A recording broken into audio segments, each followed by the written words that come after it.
Hi, my name's Caroline Jones, Director in our Public Sector Employment Tax Practice, and welcome to the first in a series of public sector podcasts.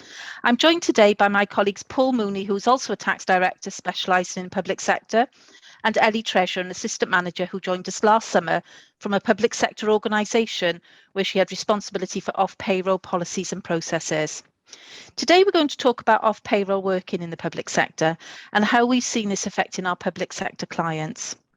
The backdrop to this is that we've recently seen the publication of the Public Accounts Committee report on lessons from implementing IR35 reforms.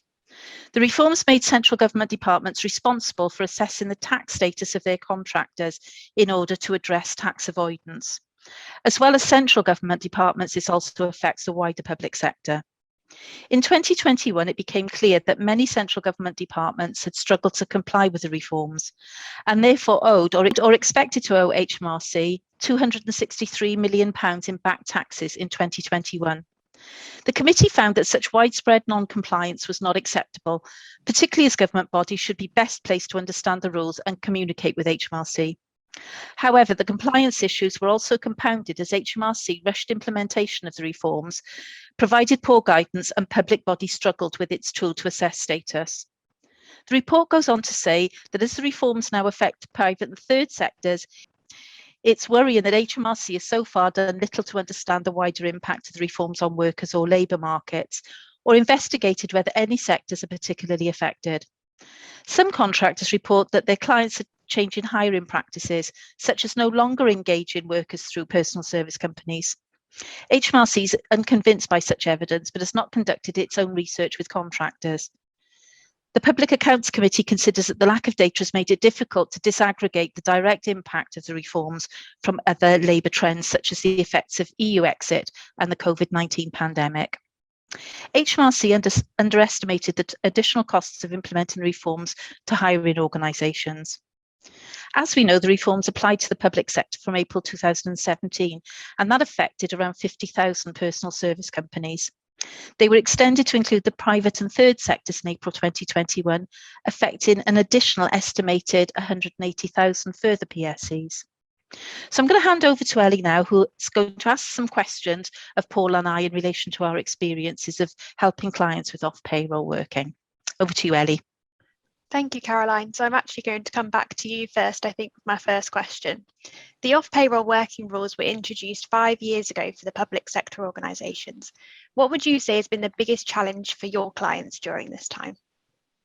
Well, that's an interesting question. I think that's probably changed since the rules were first introduced.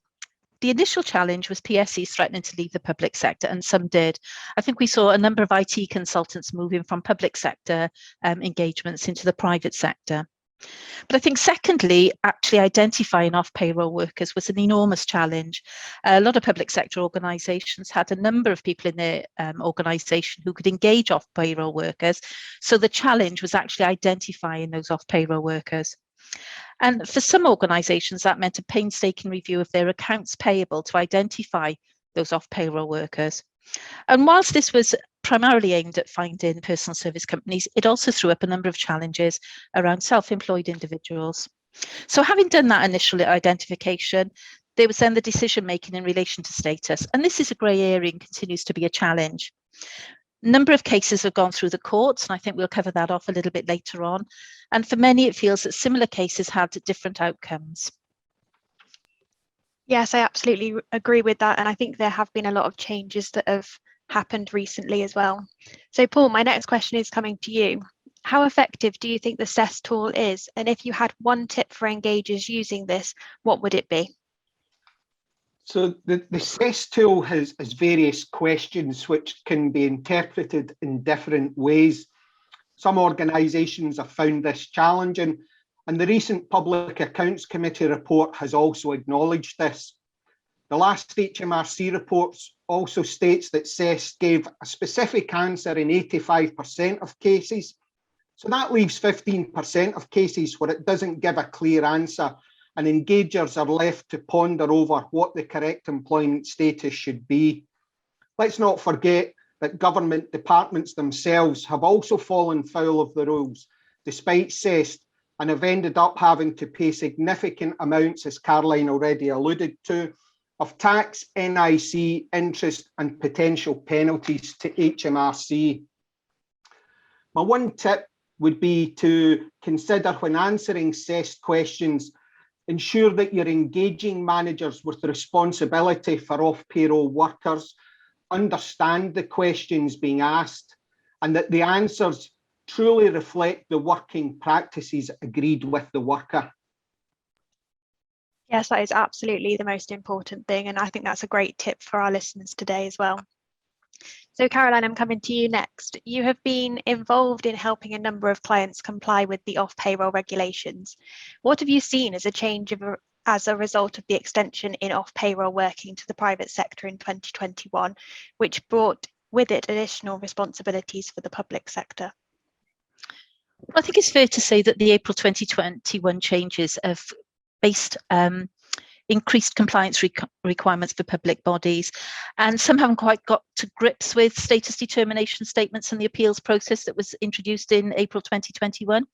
It's given a lot of public bodies pause for thought, I think, and some of them have been revisiting their processes and procedures because it's necessary to change the process to make sure that they comply with those extended rules. So it's a bit of a change from 2017, but a lot of more of the same as well. So I think the biggest thing that I'm seeing in terms of the changes is where people have been engaged for some considerable time. So I think Paul just mentioned that. And I think the longer you are with an organisation, the more likely it is that you're moving towards employment and away from self-employment. So I think looking at your procedures now is a really good thing to do. And those 2021 changes encouraged a lot of public bodies to do that, to look at their policies, their procedures, looking at their engagement managers, and also reviewing those people that they'd already identified as being off payroll to make sure that that's still applied for them.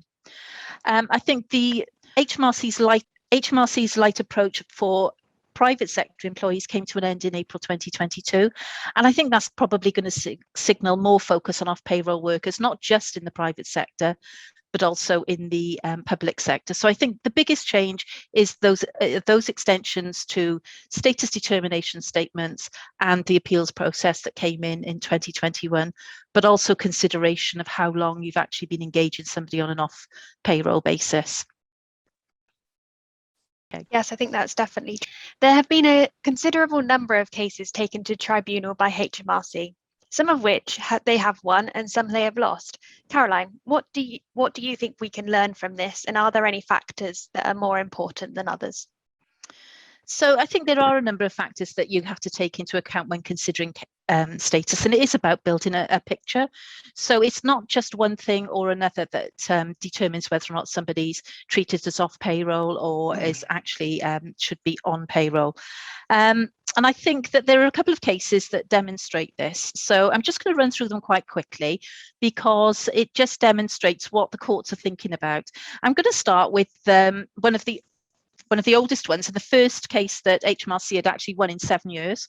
So it was a bit of a landmark for them, and that's the Drachroid case. So many people may have heard of her case. So she had formed her own personal service company, and she was working for BBC Look North.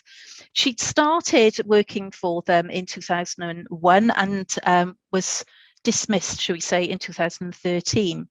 So there were a couple of things that were considered by the courts in Drachroid's case. One of them was mutuality of obligation, and we're going to speak about that a little bit more in a couple of other cases shortly.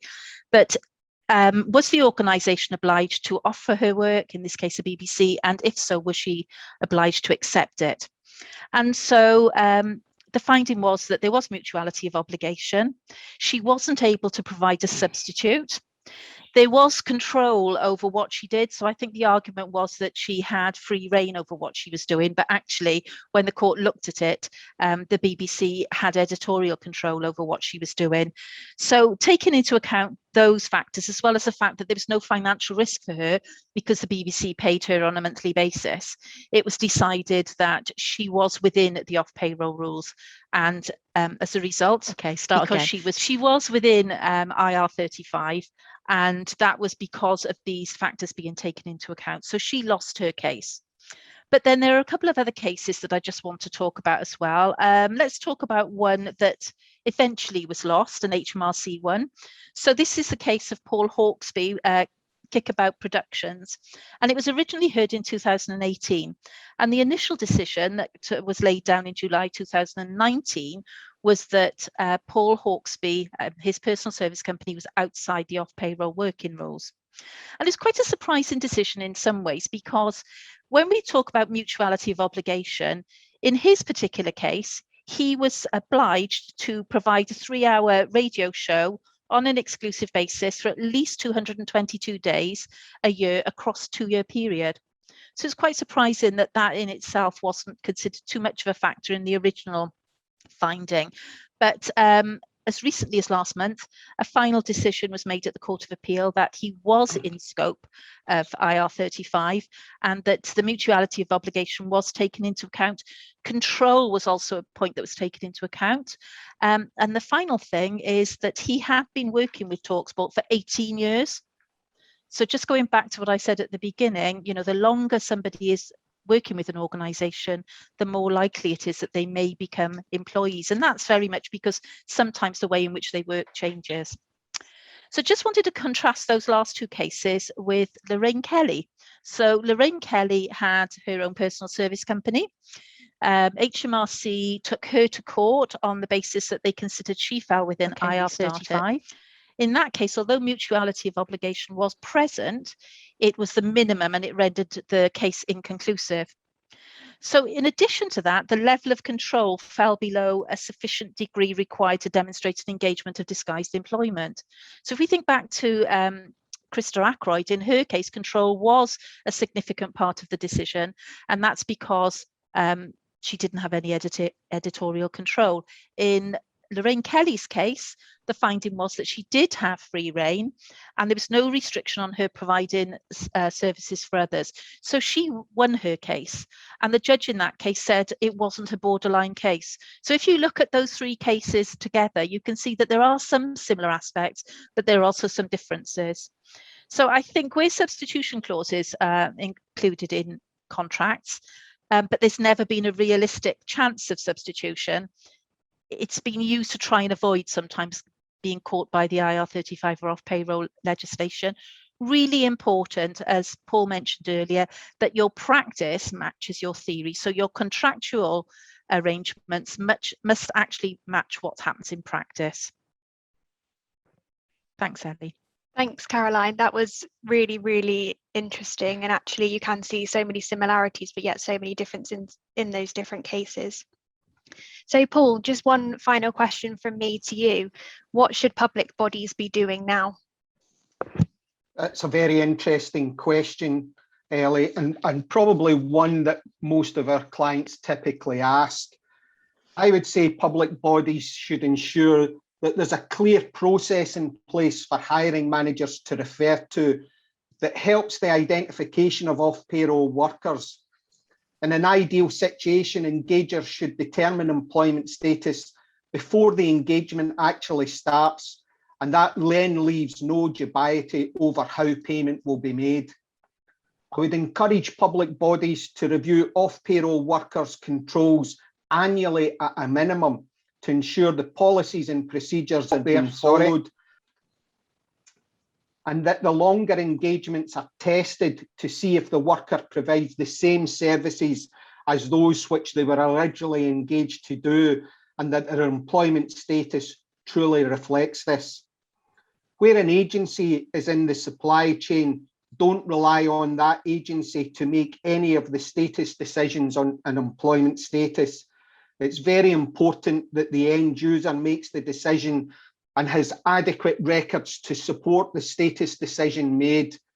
HMRC expect the end user to demonstrate reasonable care in reaching a decision on employment status, and that they can support that decision via an audit trail of all the review work and the policies and procedures that are in place. Ellie, I hope you don't mind. I've got a quick question for you. Based on your interaction and working in public sector, in your opinion and based on your experience of recently being in the public sector, what does good look like in your opinion? Well, Paul, thank you very much. I think that's actually a very difficult question to answer. And in practice, every organisation is different and every organisation needs to look at themselves singly and actually evaluate what their processes are. But I think when everyone in the supply chain is involved, then it definitely helps the process to work better. The procurement team or individual engaging the off-payroll worker should have a conversation with the individual to understand their background, determine whether they would fall into the off-payroll working arrangements. Assess determination should then be performed, which of course doesn't always work, as we've already discussed, but it is the best place to start. If the determination is clear, an SDS letter should then be issued to the whole supply chain, including any agencies and to the individual themselves.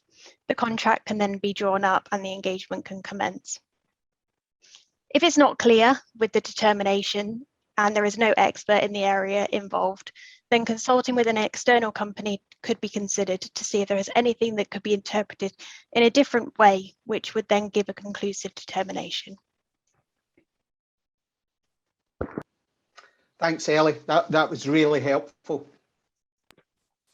And I just wanted to add if Caroline has anything to add with the what good looks like or what she thinks the public body should be doing now as well. I think the only thing I'd say is actually reiterating something that Paul said in answer to the question, and that is making sure that you've got a clear process for engagers to be able to carry out that review to decide on status. I think in public sector organisations, there are so many people in those organisations who can actually do the engaging that sometimes it gets a bit lost in translation. And that means that you don't make a decision before the engagement starts. And we see a lot of that. I think both Paul and I will agree that we see instances where maybe we're asked for decisions or we're asked for some comfort from clients where people have actually been engaged, finished the work, and they only get to know about it when an invoice comes in. So I think if it's possible, and we recognise that it can be difficult, one of the things that you really ought to do is identify as early as possible off-payroll workers. Thank you very much, and I absolutely agree with that. And I think that brings us to a conclusion of our podcast today. Thank you very much for listening. Thank you very much to both yourself, Caroline, and Paul, for your views and your tips. I think it will be really useful to all of our listeners. If you've got any questions on anything we've mentioned today, please feel free to get in touch with one of us. Thank you.